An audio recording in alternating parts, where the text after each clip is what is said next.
nació Jesús.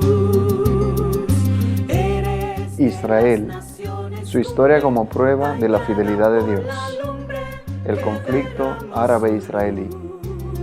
Eres la historia inolvidable, porque en tu seno se derramó la sangre, preciosa sangre del unigénito Hijo de Dios. La sangre, preciosa sangre del unigénito Hijo de Dios.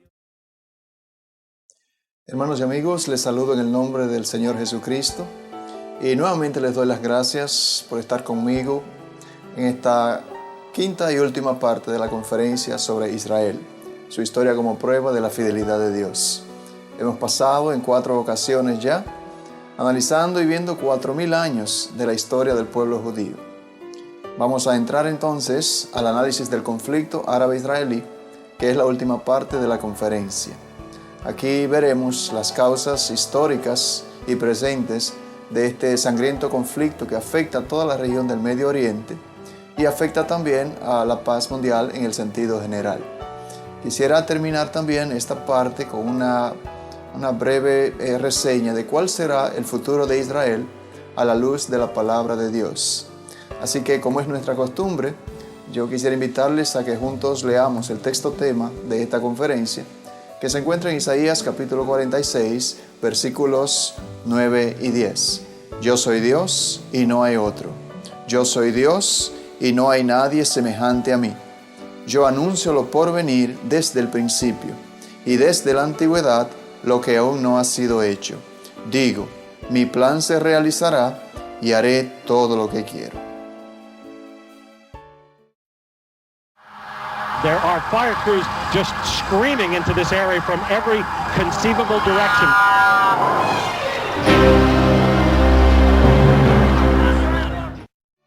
Uno de los días que nunca olvidará esta generación es el 11 de septiembre del año 2001. Es el fatídico día en que 19 fanáticos musulmanes secuestraron 4 aviones, 2 de los cuales impactaron contra las Torres Gemelas del Centro Mundial de Comercio y las derribaron. Otro fue estrellado contra el Pentágono y otro, cuyo objetivo era la Casa Blanca, se estrelló en Pensilvania. Todo esto dejó un saldo de más de 3.000 muertos. Todos queríamos saber por qué alguien era capaz de hacer algo así. ¿Qué había inspirado una maldad tan grande y qué había en la mente de estos militantes extremistas? Se dieron muchas razones para este desastre, pero hay una que eclipsa a todas las demás: el conflicto árabe-israelí. Este conflicto tiene profundas raíces históricas y religiosas que pasaremos a considerar en esta última parte de la conferencia.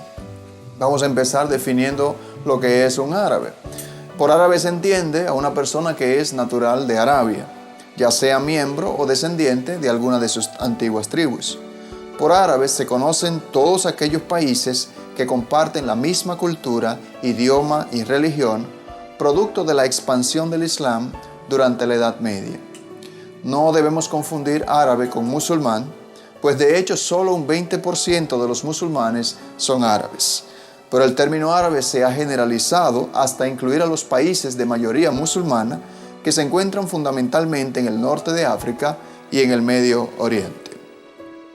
Vamos a ver algo sobre el origen de los árabes. Las principales tribus árabes descienden de Ismael, hijo de Abraham, de Esaú, hijo de Isaac, y de los hijos de Setura, concubina de Abraham. Aparte de la tradición, la geografía nos confirma este hecho. Veamos lo que nos dice Génesis capítulo 25, versículos 16 al 18. Estos son los hijos de Ismael, y estos sus nombres, por sus villas y por sus campamentos, 12 príncipes por sus familias, y habitaron desde Ávila hasta Shur, que está enfrente de Egipto, viniendo a Asiria. Ahora, actualmente conocemos de estos nombres bíblicos solamente Egipto, que es un país del Medio Oriente al suroeste de Israel. Así que vamos a valernos de este mapa satelital para que veamos que Ávila se encontraba en la región que hoy es Arabia Saudita, que Shur está en Egipto actualmente y que Asiria es lo que hoy conocemos como el moderno país de Irak. Y si ustedes notan, son todos países musulmanes, países de mayoría árabe. Veamos también lo que nos dice Génesis capítulo 25, versículo 6. Pero a los hijos de sus concubinas dio Abraham dones, y los envió lejos de Isaac su hijo, mientras él vivía, hacia el oriente, a la tierra oriental. Debemos aclarar que cuando la Escritura habla de un signo cardinal, está hablando con relación a la nación de Israel.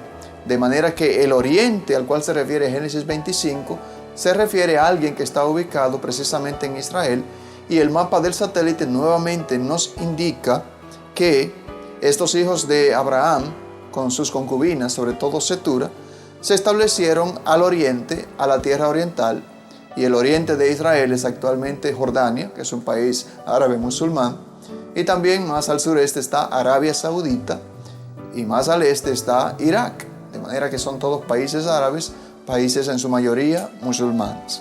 Una porción más de la palabra encontramos en Génesis capítulo 36, versículo 8. Dice así: y Esaú habitó en el monte de Seir. Esaú es Edom. Veamos el mapa nuevamente para que veamos que Edom es lo que hoy ocupa el sur de Jordania, un país que queda al oriente de Israel precisamente, un país de mayoría árabe y musulmán. Vamos a continuar en el análisis de este conflicto y pasemos a la parte de considerar el carácter de las tribus árabes. Dice Génesis capítulo 16 versículos 11 y 12. Además le dijo el ángel de Jehová: he aquí que has concebido y darás a luz un hijo, y llamarás su nombre Ismael, porque Jehová ha oído tu aflicción, y él será hombre fiero. Su mano será contra todos, y la mano de todos contra él, y delante de todos sus hermanos habitará. Estas son palabras de Jehová a Agar, sierva de Sara, esposa de Abraham, cuando ésta huía de la presencia de su señora. Allí el ángel de Jehová, que es una personificación del mismo Jehová, le encuentra y le habla precisamente de que daría a luz un niño que pondría por nombre Ismael. Y noten ustedes que el carácter de este niño sería un hombre fiero, que la mano de todos será contra él y su mano será contra todos, y delante de sus hermanos habitaría en constante enfrentamiento con ellos. Antes de la unificación de la península arábiga por Mahoma y sus sucesores, Arabia estaba compuesta por una cantidad de tribus beduinas y clanes que practicaban el pillaje y se hacían la guerra constantemente entre sí. Y del carácter belicoso de los árabes tenemos una muestra moderna: el enfrentamiento entre las dos facciones palestinas, Hamas y Al-Fatah, que ha dejado una gran cantidad de muertos entre ellos mismos, de manera que la belicosidad árabe es una causa subyacente del presente conflicto árabe-israelí. Consideremos ahora el Islam, que es la religión oficial de los países árabes, y sus seguidores son llamados musulmanes. Fue fundada por Mahoma en el siglo VI de nuestra era. Su libro sagrado es el Corán, que según el Islam es la revelación final de Alá. Es una colección de sentencias sin mucho sentido que se suponen inspiradas por Alá y que fueron recogidas en vida del profeta y recopiladas hacia el año 650 de nuestra era. Está dividido en 114 suras o capítulos. Otras fuentes autorizadas para el Islam son el Hadith, o tradición oral que los musulmanes han guardado con cuidado casi desde los días de la vida del profeta, y también tienen como base autoritaria la Sunna, o ejemplo del profeta Mahoma. En el ejemplo de su fundador, así como en la teología musulmana, basada en el Corán, tiene su causa primaria el conflicto árabe-israelí. Pasemos a considerar a Mahoma, su fundador.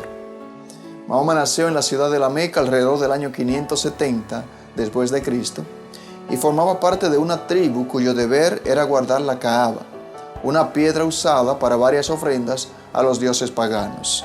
Quedó huérfano a los 6 años y fue finalmente recogido por su tío Abu Talib. Cuando joven, Mahoma conquistó el patrocinio de una viuda rica llamada Hadisha y administró un exitoso comercio de caravanas de Arabia a Siria, con lo cual entró en contacto con las dos grandes religiones monoteístas de la época, el judaísmo y el cristianismo. Tomando como fuente la Biblia y leyendas que circulaban en la época, así como supuestas revelaciones de Dios, Mahoma se permitió crear una religión que hoy es de carácter mundial. Cuando tenía 40 años, Mahoma empezó a retirarse al desierto y a permanecer días enteros en una cueva del monte Hira, en donde creyó recibir la revelación de Alá, que le hablaba a través del ángel Gabriel y le comunicaba el secreto de la verdadera fe. Mahoma estaba aterrorizado de la fuente de su revelación y al principio incluso creía estar poseído por un espíritu maligno. Por la naturaleza de sus revelaciones, la propia madre adoptiva de Mahoma, Halima, admitió que pensaba que Mahoma estaba poseído por el diablo. Animado por Hadisha, Mahoma comenzó a predicar en su ciudad natal, presentándose como el continuador de los grandes profetas monoteístas anteriores, Abraham, Moisés y Jesucristo, el cual estaba para él entre los profetas que prepararon el camino antes de su llegada. Tanto judíos como cristianos pronto observaron las profundas contradicciones entre las Escrituras y el Corán, así que rechazaron de plano el mensaje y la autoridad de Mahoma. De ahí entonces surge su desprecio por ambas comunidades que se refleja en el Corán. Observemos lo que dice la Sura 9, versículo 29.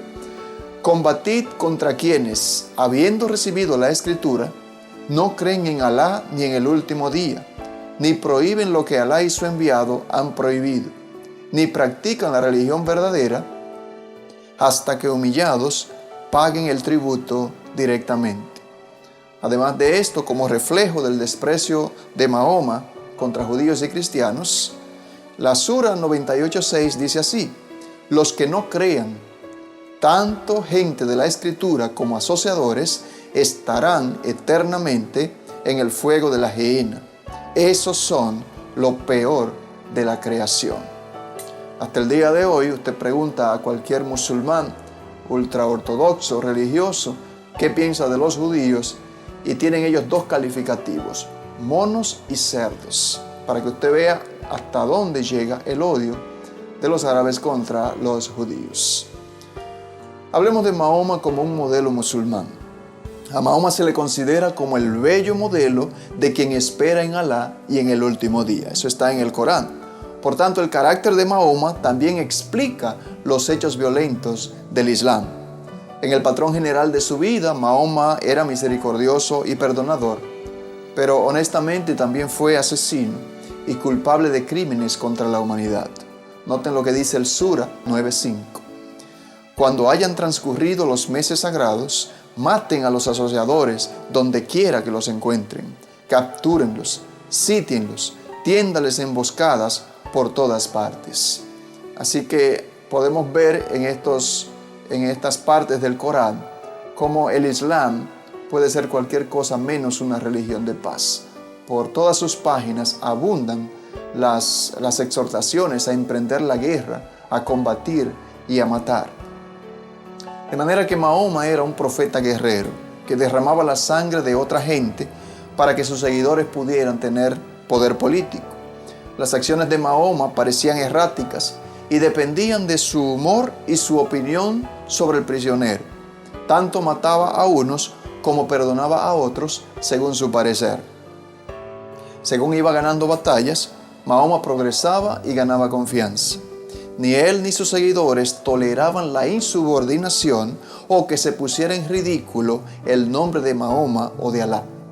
Mahoma era errático y hostil para con los que no lo seguían. En el año 627, por ejemplo, se dio una batalla entre los musulmanes de la ciudad de Medina y los árabes de la Meca. Al replegarse los de la Meca, dejaron a los restantes judíos de Medina desprotegidos. Viendo la oportunidad para exterminar la última tribu judía, Mahoma acusó a los judíos de conspirar con los de la Meca y 800 judíos fueron decapitados ese día al borde de una zanja. Aunque los musulmanes consideran a Mahoma como un simple hombre, realmente le adjudican un carácter sumamente noble que los musulmanes están llamados a imitar. No es de sorprender entonces que algunos musulmanes estén dispuestos a morir por su fe y que otros no sienten ningún remordimiento contra matar por Alá y su profeta. Y eso nos lleva precisamente al siguiente punto sobre la causa de la hostilidad árabe, la yihad. Es probable que usted haya escuchado este término en las noticias. Yihad no es más que la guerra santa o lucha armada para enfrentar a los enemigos y propagar el Islam. Combinando la persuasión con la fuerza, Mahoma había unificado la península arábiga, una región que, como dijimos, estaba dividida en facciones rivales y belicosas, pero había perdido la habilidad para encontrar de qué vivir. Ya no podía sostener económicamente a su numerosa familia con el comercio de caravanas. Por eso los musulmanes empezaron a asaltar caravanas para obtener ganancias. Se sentían justificados al robo y la matanza porque se consideraban soldados de la causa de Alá. Pero no todos los nuevos creyentes estaban dispuestos a tomar la espada para matar y robar en el nombre de Alá, un Dios que según ellos es misericordioso. Así que Mahoma recibió nuevas revelaciones en las cuales Alá prometía incentivos para quienes lucharan en la yihad o guerra santa. El hadith, por ejemplo, afirma que ningún musulmán que mate a un infiel merece la muerte. Noten lo que dice el Sura 3:195. He de borrar las malas obras de quienes emigraron y fueron expulsados de sus hogares, de quienes padecieron por causa mía, de quienes combatieron y fueron muertos, y he de introducirles en jardines por cuyos bajos fluyen arroyos, recompensa de Alá. Alá tiene junto a sí la bella recompensa. Según el Corán, existe el cielo para los musulmanes y el infierno para los infieles. En el paraíso de los musulmanes, a cada fiel que muere defendiendo la fe, luchando en la yihad, le espera un cielo con ríos de miel, leche y vino en gran abundancia, en los cuales los creyentes nadan y beben. Allí hay reservados para ellos jardines. Tiene cada uno de ellos reservados 70 sofás hechos de oro y esmeraldas. Y encima de cada sofá hay una virgen hermosa para su uso exclusivo. De manera que el musulmán que muere en yihad o guerra santa por causa de Alá, matando infieles, tiene allí 70 mujeres vírgenes que para su uso exclusivo, que tienen la peculiaridad de que se renuevan después que el individuo las usa. Además de esto, le espera una mesa colmada de manjares interminables y un cofre pleno de infinitos placeres terrenales. Allí tendrán ellos, según el Corán, total ausencia de dolores y preocupaciones. Y para atender íntimamente a 70 mujeres en un solo día, el profeta un día le dijo a sus seguidores que a él se le daría la fuerza de 100 hombres. Además de esto, el Corán establece que nadie puede estar seguro de su salvación. De modo que los musulmanes luchan con todas sus fuerzas para llegar al paraíso, pero temen de forma constante que Alá juzgue su arrogancia y los envíe al infierno. No obstante, la muerte en yihad es el único método seguro para entrar al cielo musulmán. A los que mueren en yihad, Alá les perdona todos sus pecados. Esa es la razón por la que tantos jóvenes deciden convertirse en bombas humanas, entrar a un establecimiento judío, explotarse y matar decenas de personas por la causa de Alá. Qué diferente al cristianismo, en que el Señor no derramó la sangre de nadie, sino que derramó su propia sangre para ganarnos la entrada al cielo. Qué diferente que para entrar al cielo solo se necesita depositar nuestra fe en el Señor Jesucristo y aceptarle como Señor y Salvador personal. Esa es la gran diferencia entre el Islam y el cristianismo. Además de esto, los musulmanes consideran que la yihad estará completa solo cuando todo el mundo quede bajo el sometimiento de Alá y cuando sus leyes musulmanes o sharia reinen sobre todo el mundo. Por eso es que los musulmanes están en constante pie de guerra santa hasta el día de hoy. Pasemos ahora entonces, en nuestro avance sobre el análisis histórico del conflicto, a considerar las conquistas musulmanas. Una vez Arabia estuvo asegurada, los seguidores del Islam expandieron el reino. En menos de 100 años, el Islam se extendió hasta el límite occidental de China y la frontera sur de Francia. Todo el norte de África quedó sometido al dominio musulmán. El imperio también se extendió con la conquista de Irak, Egipto, Persia y España. En el año 635 cayeron Siria y Jerusalén, con lo cual los lugares santos del cristianismo occidental quedaron sometidos al control musulmán. En el año 691, el califa Omar ordenó construir la cúpula de la roca en Jerusalén sobre el monte del templo judío para demostrar la superioridad del islamismo sobre el judaísmo. Así que fue una verdadera afrenta para los judíos. En el año 715, la gran mezquita de Damasco reemplazó la catedral de San Juan para demostrar la superioridad del Islam frente al cristianismo que ellos consideraban como corrupto, de manera que los lugares más venerados de los judíos y de los cristianos de esa época quedaron pues totalmente profanados por las conquistas musulmanas. El colmo llegó en el año 996, cuando el califa Al-Hakim tomó el control del imperio musulmán y se autoproclamó la encarnación de Dios. Su violenta persecución de cristianos y la destrucción de los lugares sagrados para los católicos romanos estimuló el comienzo de uno de los capítulos más oscuros de la historia, las cruzadas. Y ese es precisamente el próximo punto en nuestro análisis del conflicto árabe-israelí que vamos a considerar. Las cruzadas se iniciaron porque los cristianos adoptaron la doctrina islámica de la yihad o guerra santa.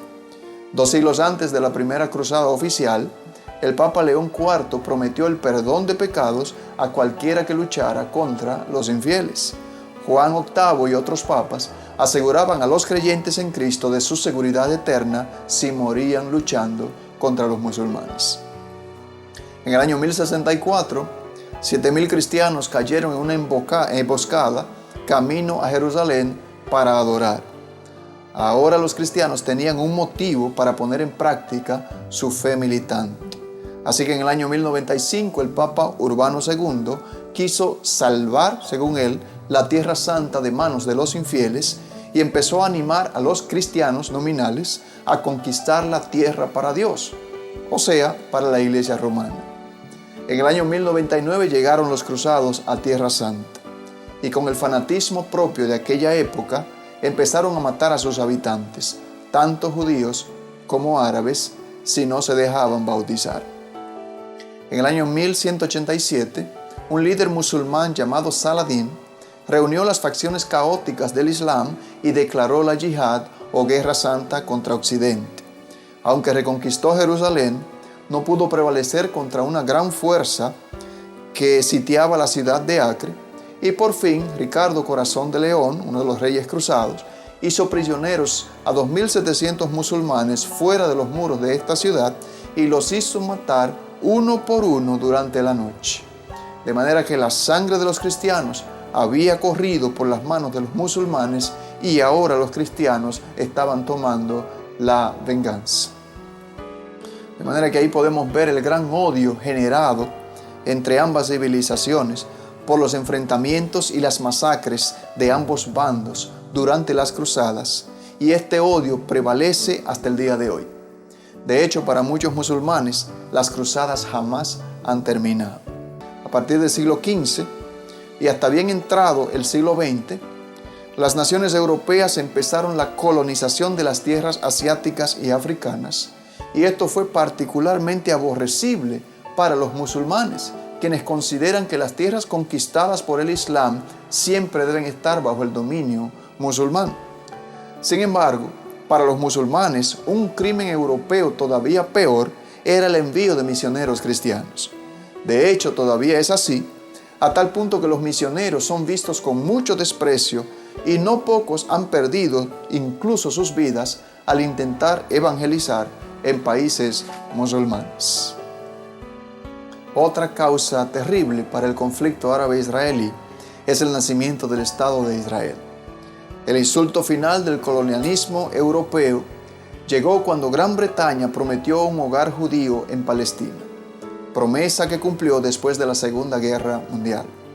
Inglaterra estaba cansada de tantos enfrentamientos entre árabes y judíos, así que recurrió a las Naciones Unidas para que buscaran una solución al problema del Medio Oriente. Como respuesta, la ONU convocó su primera sesión especial en 1947. El 29 de noviembre de ese año, adoptó un plan de partición que proyectaba la división de la zona en dos estados, uno árabe y otro judío.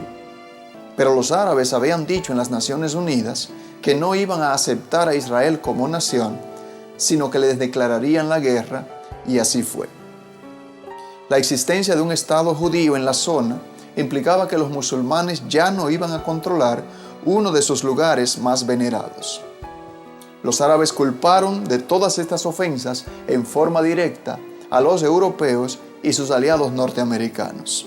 Esa es la razón por la cual el conflicto del Medio Oriente no se limita a árabes contra judíos, sino que involucra también a las naciones de Occidente con todas las consecuencias del terrorismo que sufrimos en el día de hoy.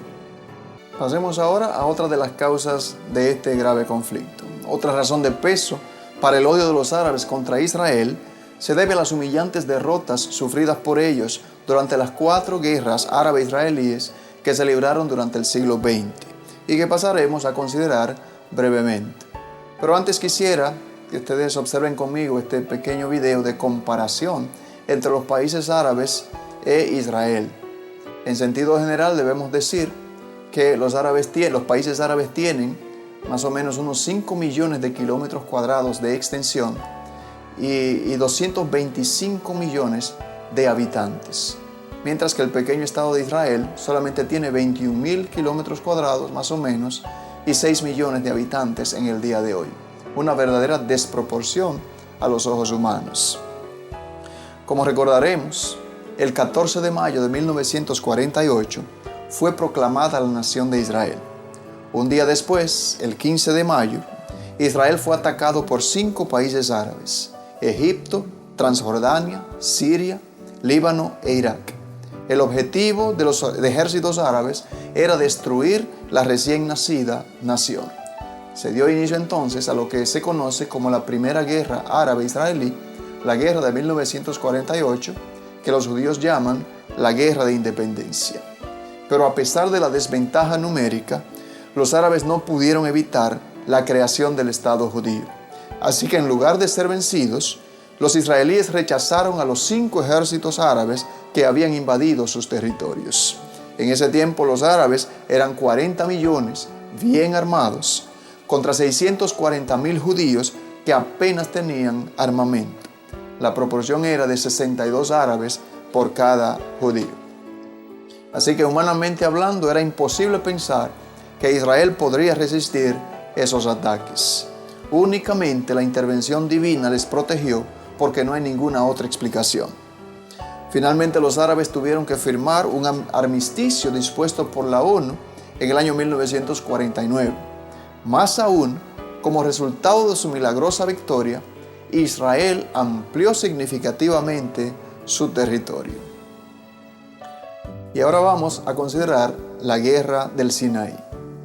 A pesar de haber firmado un armisticio con Israel 7 años antes, el presidente egipcio Abdul Nasser nacionalizó y bloqueó el canal de Suez en 1956.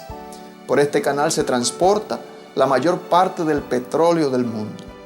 Los israelitas se vieron directamente afectados por aquella medida y bloqueo del famoso canal.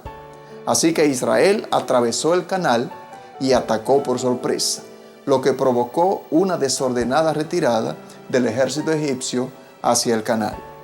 Solamente los ruegos de Estados Unidos y las amenazas de Rusia de usar misiles nucleares contra Israel pararon el avance de los judíos. De todas maneras, Israel se alzó con el control de los estrechos de Tirán en la entrada del Golfo de Aqaba. El conflicto terminó en marzo de 1957. Vayamos ahora a considerar la guerra de los 6 días, la tercera guerra árabe-israelí del siglo XX. En el año 1967 ocurrió algo que el mundo entero consideró un milagro. Una guerra relámpago que cambió la situación del territorio israelí. En esa ocasión, los árabes atacaron a Israel en 3 frentes: Egipto, Cisjordania y Siria. En el sur, las operaciones militares contra Egipto se saldaron en las primeras horas de la mañana del 5 de junio, con la destrucción de las 2/3 partes de la aviación egipcia y el comienzo de una ofensiva terrestre que culminaría con la ocupación israelí de la península del Sinaí. En el frente jordano, las operaciones militares condujeron a la ocupación israelí de Jerusalén el día 8 de junio y la completa dominación de Cisjordania. Y finalmente, en el frente sirio, la ofensiva iniciada el 9 de junio hizo que Israel se alzara con el control de los altos del Golán al vencer a Siria de manera aplastante. Durante estos 6 días, los árabes sufrieron una catástrofe sin precedentes. Aparte de la pérdida de territorios, la legión jordana tuvo 10.000 muertos y los egipcios perdieron 20.000 hombres, sin contar los soldados que perecieron de sed en el desierto del Sinaí. Los israelíes solo tuvieron 800 muertos.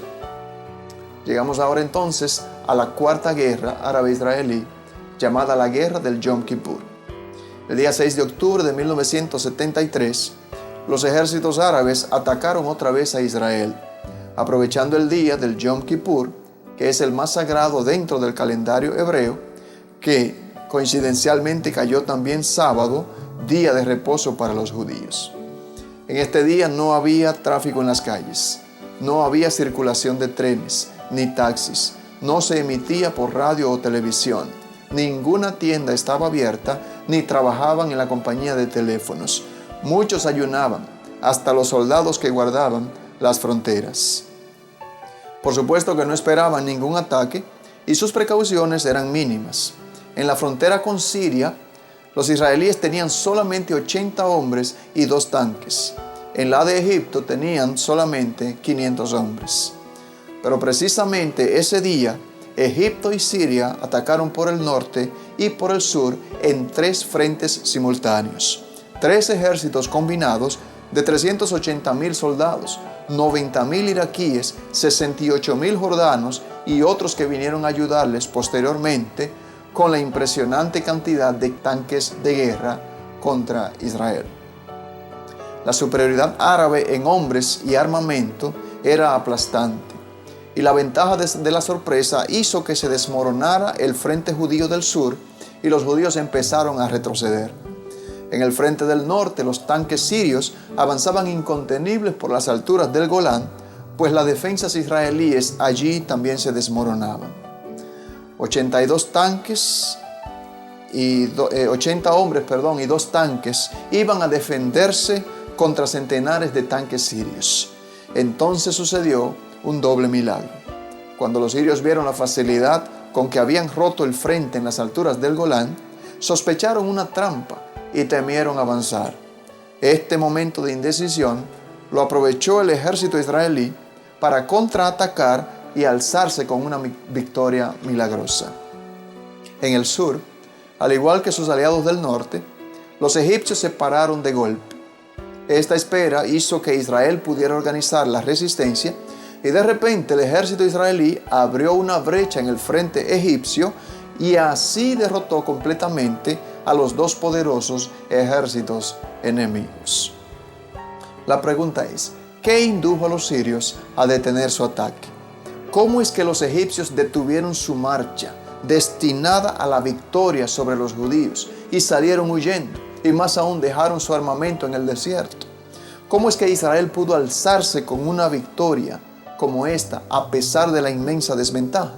La respuesta es una intervención del mismo Dios Todopoderoso, Jehová, el Dios de Israel. Tú vienes a mí con espada, lanza y jabalina, y yo vengo en el nombre del Señor Todopoderoso, el Dios de los ejércitos de Israel, a quien tú desafiaste. Hoy mismo el Señor te entregará en mis manos, te mataré y te cortaré la cabeza.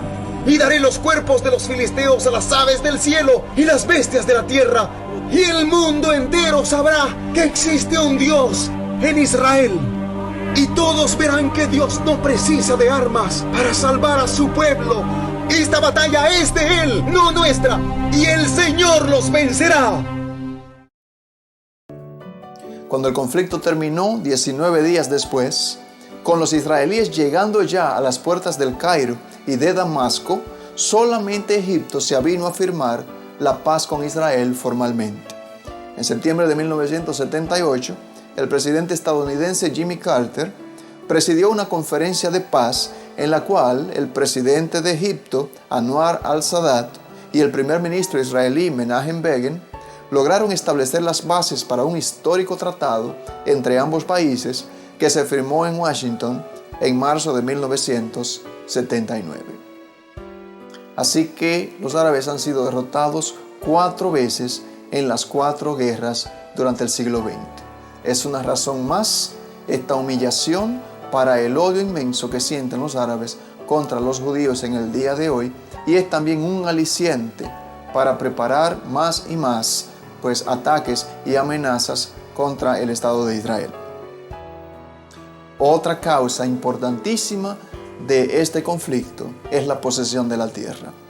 Parte del conflicto hoy en día precisamente es que los palestinos de hoy insisten en que ellos habitaron la tierra de Canaán antes que Dios se la diese a Israel. Pero ellos están seriamente mal informados o voluntariamente ignorantes, porque la posesión de la tierra está bien establecida en la palabra de Dios. Leamos lo que dice Éxodo capítulo 3, versículo 8. Estas son palabras de Jehová al pueblo de Israel después de su salida de Egipto rumbo a la tierra de Canaán precisamente. Dice así: y yo he descendido para librarlos de las manos de los egipcios y sacarlos de aquella tierra a una tierra buena y ancha, a tierra que fluye leche y miel, a los lugares del cananeo, del eteo, del amorreo, del fereceo, del heveo y del jebuseo. Los cananeos representados aquí definitivamente no eran de descendencia árabe. Hemos establecido que el pueblo árabe es descendiente de Ismael, Cetura y Esaú. Las personas que ahora se dicen ser palestinos realmente tienen su origen ancestral con Abraham, igual que los judíos y los árabes. Dice Josué 21, 43 al 45, que sella definitivamente la cuestión de quién es la tierra. De esta manera dio el Eterno a Israel toda la tierra que había jurado dar a sus padres, y la poseyeron y habitaron en ella. No faltó palabra de todas las buenas promesas que el Eterno había hecho a la casa de Israel. Todo se cumplió. ¿Y por qué se cumplió? Simple y sencillamente porque la palabra de Dios siempre se cumple. Porque como dice Números 23, 19, Dios no es hombre para que mienta, ni hijo de hombre que se arrepienta. Cuando Dios dice, Él hace, y cuando habla, lo ejecuta. Y hablando de la fragilidad humana, el profeta Isaías en el capítulo 40, versículo 6, dice que nosotros somos como la hierba y que somos como la flor del campo, que la hierba se seca, la flor se marchita, mas la palabra del Dios nuestro permanece para siempre. Y quedan siempre grabadas en nuestras mentes y corazones las palabras preciosas del Señor Jesucristo: el cielo y la tierra pasará, pero mi palabra no pasará. Otra razón de peso para el presente conflicto árabe-israelí es la cuestión de la ciudad de Jerusalén. Este ha sido el punto de litigio más difícil en las negociaciones de paz árabe-israelíes. El rey Hussein de Jordania dijo en una ocasión con claridad que la paz de su país con Israel estaba condicionada por la resolución de la propiedad de Jerusalén. Los musulmanes creen que Mahoma ascendió al cielo en un viaje nocturno desde la ciudad de la Meca, en Arabia, hasta el lugar donde se alzó el templo de Salomón, y que desde ahí Alá lo llevó al cielo en un caballo alado y le mostró también el infierno. Jerusalén se convirtió así en la tercera ciudad sagrada del Islam. El califa Omar ordenó erigir esta mezquita que lleva su nombre después de la toma de Jerusalén en el año 691. La cúpula de la roca es el segundo santuario musulmán después de la Kaaba en la Meca. Por esta razón, los árabes no toleran que Israel controle la ciudad de Jerusalén. Los estados extremistas islámicos han proclamado tener la misión de lanzar a los judíos al mar. Los árabes consideran la guerra contra Israel como una yihad o guerra santa para liberar a Jerusalén y sobre todo el monte de Sión, donde está la mezquita de Omar, que es bastante sagrada para ellos. En otro orden, este conflicto árabe-israelí tiene grandes connotaciones religiosas. En una ocasión, el presidente de Egipto, Abdul Nasser, dijo las siguientes palabras: nosotros tenemos mucha tierra en el mundo árabe, más tierra de la que podamos poblar y cultivar en 200 años. Pero nos irrita que haya otro pueblo con otra religión y otra cultura y otro sistema político en el mundo árabe. Nunca vamos a aceptarlo. Por eso Israel tiene que desaparecer. En esta declaración vemos que el problema político en el Medio Oriente tiene una connotación religiosa. El quid del asunto no es que los judíos ocupen algunos kilómetros cuadrados de tierra, cuando las naciones árabes tienen sobrado territorio para ellos y para los palestinos. El secreto del problema es que el islamismo y el judaísmo no pueden vivir en paz. ¿Habrá paz en el Medio Oriente algún día? ¿Se terminará el conflicto árabe-israelí? Esa es la pregunta pertinente para el día de hoy. Y yo quisiera, en estos momentos que me quedan de esta parte de la conferencia de Israel, darle un pequeño avance de lo que será el futuro de la nación. Esto lo veremos con más detalle en la conferencia sobre las últimas cosas, pero de entrada podemos decir que luego de la venida del Señor por su iglesia, que se conoce como el arrebatamiento o rapto, en el cual los creyentes seremos arrebatados al cielo, surgirá un gobernante mundial, un dictador, mejor conocido como el Anticristo, que hará un pacto con la nación de Israel. Veamos lo que dice el profeta Daniel al respecto, en Daniel capítulo 9, versículo 27. Durante una semana, ese gobernante hará un pacto con muchos, pero a media semana pondrá fin a los sacrificios y ofrendas. Sobre una de las salas del templo cometerá horribles sacrilegios hasta que le sobrevenga el desastroso fin que le ha sido decretado. Basado en esta porción y en otras porciones que consideraremos en la conferencia de las últimas cosas, el plan de Dios para Israel en sentido general es el siguiente. En primer lugar, Israel constituido como un estado político. Esto sucedió ya el 14 de mayo de 1948, de manera que esta parte de la profecía ya se cumplió. En segundo lugar, habrá entonces un pacto de Israel con el Anticristo por 7 años, inmediatamente después del arrebatamiento de la iglesia. Habrá paz y prosperidad para Israel durante los primeros 3 años y medio. Muchos judíos probablemente seguirán llegando a Israel y la nación disfrutará de un gran progreso material y en todos los sentidos. En ese tiempo se reedificará el templo en Jerusalén y se reiniciará el sistema mosaico de sacrificios. Pero en tercer lugar, viene el quebrantamiento del pacto por el Anticristo. Ahí se inicia el período de la gran tribulación que durará los restantes 3 años y medio del pacto acordado al principio. Y en cuarto lugar, se producirá la restauración gloriosa de Israel cuando se inaugure el reino milenial a la segunda venida del Señor Jesucristo a este planeta Tierra. En el milenio, la paz será hecha finalmente por el Mesías, en su condición de príncipe de paz y por medio de un gran pacto de paz. Dice Ezequiel capítulo 37, versículo 26, y haré con ellos pacto de paz. Pacto perpetuo será con ellos, y los estableceré y los multiplicaré, y pondré mi santuario entre ellos para siempre. Este pacto, a diferencia de la falsa paz del pacto entre el Anticristo e Israel, será perpetuo. Esta paz dependerá tanto del Mesías, que Él va a destruir incluso los armamentos militares del propio Israel, de manera que la nación no pueda buscar su seguridad en ninguna otra cosa más que en el mismo Señor. El milenio será un tiempo en el que las naciones se quedarán sin medios para guerrear ni motivos para hacerlo. Y es entonces cuando realmente y efectivamente no alzará espada nación contra nación, ni se adiestrarán más para la guerra. Y hasta aquí llega pues la conferencia sobre Israel. Hemos visto profecía en abundancia, dicha miles de años antes de que se cumpliera. Palabra de Dios que siempre se cumple. Quisiera dejarles con una última profecía que todavía está en el futuro y creo que es digna de ser creída, porque si todo lo demás se ha cumplido, lo poco que falta también se cumplirá. El apóstol Pablo habla sobre el arrebatamiento en 1 Tesalonicenses capítulo 4 versículos 16 y 17. Porque el Señor mismo, con voz de mando, con voz de arcángel y con trompeta de Dios, descenderá del cielo, y los muertos en Cristo resucitarán primero. Y él completa la idea en 1 Corintios capítulo 15 versículo 51, que hemos intercalado aquí. He aquí os digo un misterio, no todos dormiremos, pero todos seremos transformados. El apóstol concluye 1 Tesalonicenses 4, el versículo 17. Luego nosotros, los que vivimos, los que hayamos quedado, seremos arrebatados juntamente con ellos en las nubes para recibir al Señor en el aire, y así estaremos siempre con el Señor. Es palabra del Señor digna de ser creída.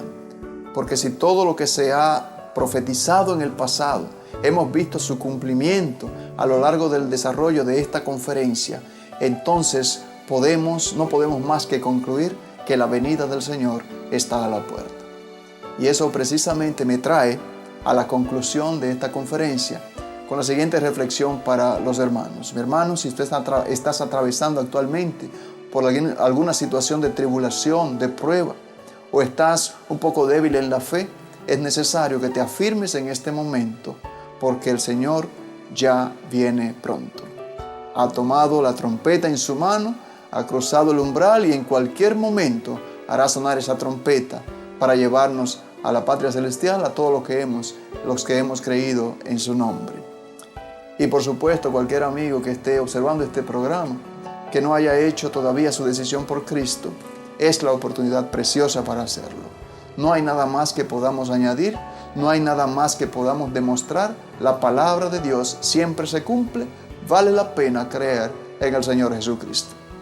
Si tú quieres hacer tu decisión por el Señor en este momento, te invito a que hagas una sencilla oración, diciéndole: Señor, perdona mis pecados.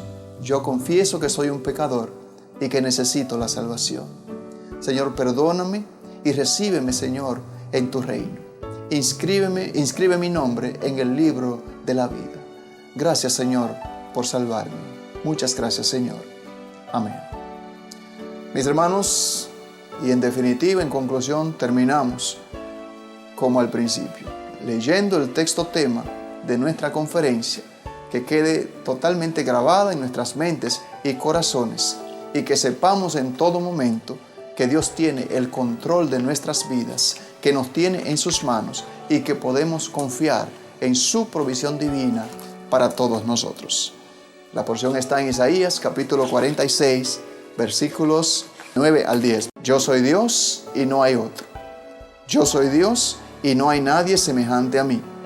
Yo anuncio lo por venir desde el principio y desde la antigüedad lo que aún no ha sido hecho. Digo, mi plan se realizará y haré todo lo que quiero. Amén. Quiero dejarles, mis hermanos y mis amigos, con esta alabanza. Yo te esperaré, que espero nos ayude a todos a reforzar esa gran esperanza que tenemos de la pronta venida del Señor por nosotros para rescatarnos de este mundo de maldad. Aprovecha, mi amigo, la oportunidad e intégrate a las filas de los salvados, de los que estamos esperando al Señor Jesucristo en cualquier momento. Yo te esperaré.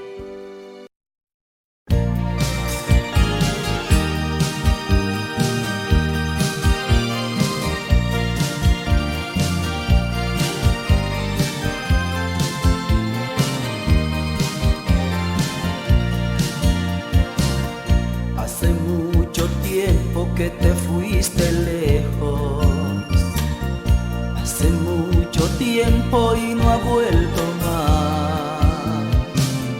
Hoy muchos se ríen porque yo te espero, se burlan si digo que tú volverás.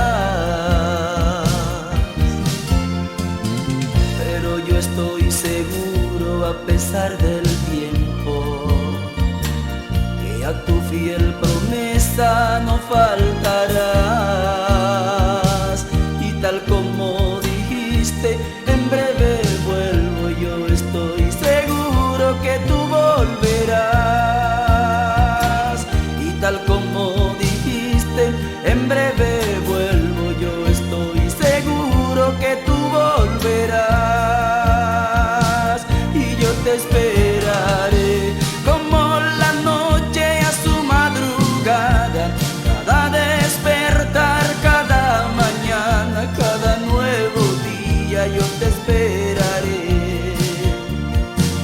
y yo te esperaré como la noche a su madrugada, cada despertar, cada mañana, cada nuevo día. Yo te esperaré.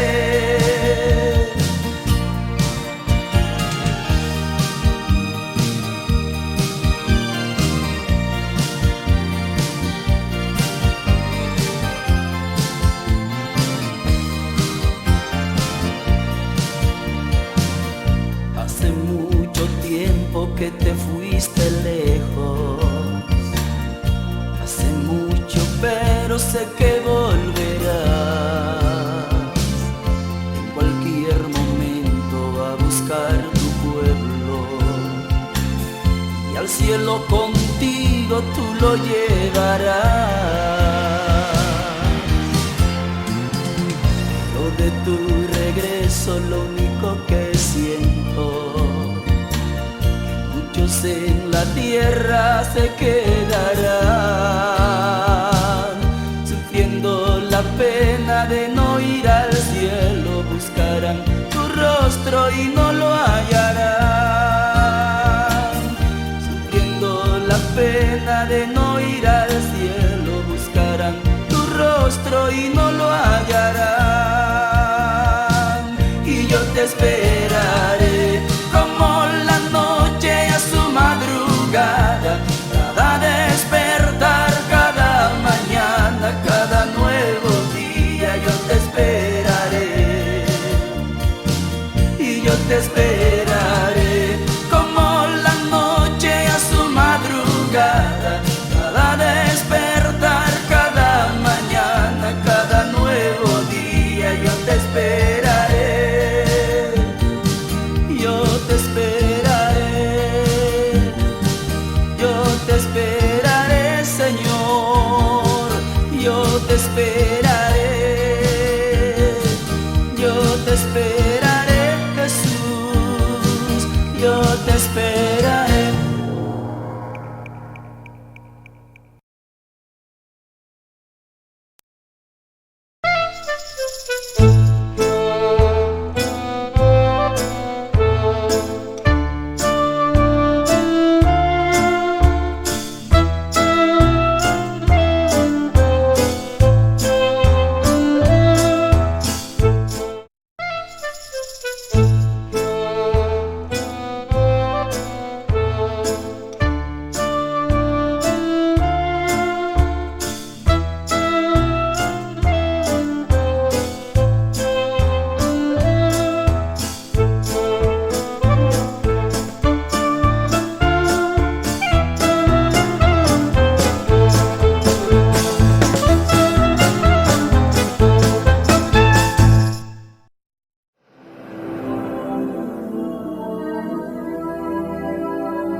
France Studio, tu mejor sonido, tu mejor grabación.